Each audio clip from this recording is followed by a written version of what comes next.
Iran के भीषण हमलों ने पूरे खाड़ी में हाहाकार मचा दिया है। मिडिल ईस्ट में छिड़ी जंग गंभीर से अति गंभीर होती जा रही है। इजराइल और अमेरिका की एयर स्ट्राइक में मारे गए अपने सुप्रीम लीडर अली खामेनेई की मौत से बौखलाया ईरान एक के बाद एक खाड़ी देशों को अपने हमलों की चपेट में ले रहा है। ये हमले खास तौर से उन देशों पर किए जा रहे हैं जहां जहां पर अमेरिकी सैन्य बेस मौजूद हैं। सऊदी अरब, कुवैत, कतर और संयुक्त अरब अमीरात के दुबई स्थित यूएस काउंसुलेट को निशाना बनाकर किए गए जोरदार हमलों के बाद ईरानी सेना ने अब कतर में एक बार फिर से बड़ा कहर ढाया है। ईरान ने कतर के एक बड़े एयरबेस पर मिसाइलें बरसा दी हैं। इस हमले की पुष्टि करते हुए कतर के रक्षा मंत्रालय ने बताया कि ईरान की मिसाइलें अल उदैद एयरबेस पर गिरी हैं। कतर में अल उदैद एयरबेस मिडिल ईस्ट में कुछ सबसे बड़े यूएस मिलिट्री बेस में से एक है। इससे अमेरिका को बहुत बड़ा झटका लगा है। खास बात यह है कि अमेरिका अपने इस बड़े मिलिट्री बेस पर हमला करने से ईरान को रोक नहीं पाया। उसकी इंटरसेप्टर मिसाइलें ईरान के भीषण हमलों के आगे टिक नहीं पाईं और अमेरिका के कतर स्थित अल उदैद एयरबेस पर भारी तबाही मचा गई। बताया जा रहा है कि इन हमलों में अमेरिका को 1.1 अरब डॉलर से ज्यादा का नुकसान हुआ है। यह अमेरिका का इतना बड़ा मिलिट्री बेस है जहां अमेरिकी सेना के 10 से 12 हजार तक सैनिक तैनात रहते हैं।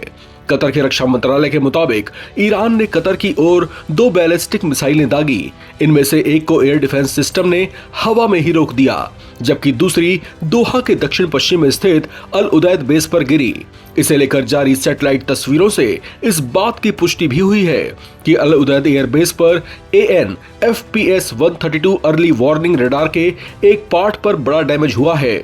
बड़ी बात यह है कि इस हमले में अमेरिका का जो रडार सिस्टम तबाह हो गया है वो 4 से 6 हजार किलोमीटर दूरी तक की बैलिस्टिक मिसाइलों का पता लगा पाने में सक्षम था और पैट्रियट और थाट जैसे एयर डिफेंस सिस्टम को डेटा सिग्नल प्रोवाइड करवाता था।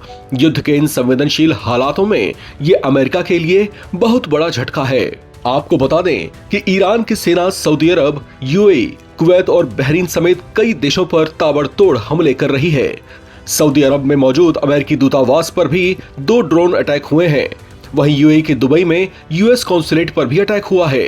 कुवैत में अमेरिका का दूतावास बंद कर दिया गया है, जबकि ईरानी सेना की स्पेशल फोर्स IRGC ने दावा किया है कि उसने कुवैत के आरिफजान बेस पर 10 बड़े ड्रोन अटैक किए थे। डोनाल्ड ट्रंप ने अब संकेत दिए हैं कि वो ईरान पर बड़ा हमला कर सकते हैं। उससे पहले यूएस डिपार्टमेंट ऑफ स्टेट के काउंसलर मामलों की असिस्टेंट सेक्रेटरी मोरा नामदार ने अमेरिकी नागरिकों को जल्दी से जल्दी संयुक्त अरब अमीरात, UAE, Oman, Bahrain, Kuwait, Iraq, Qatar, मिस्र, ईरान, इजराइल, वेस्ट बैंक और गाजा, जॉर्डन, लेबनान, यमन और सीरिया से तुरंत निकल जाने को कहा है, जो इस बात के साफ संकेत हो सकते हैं कि अमेरिका जल्दी ही मिडिल ईस्ट में कोई बड़ी सैन्य कार्रवाई शुरू कर सकता है। इस खबर में फिलहाल इतना ही। बाकी अपडेट्स के लिए आप बने रहे नवभारत टाइम्स के साथ।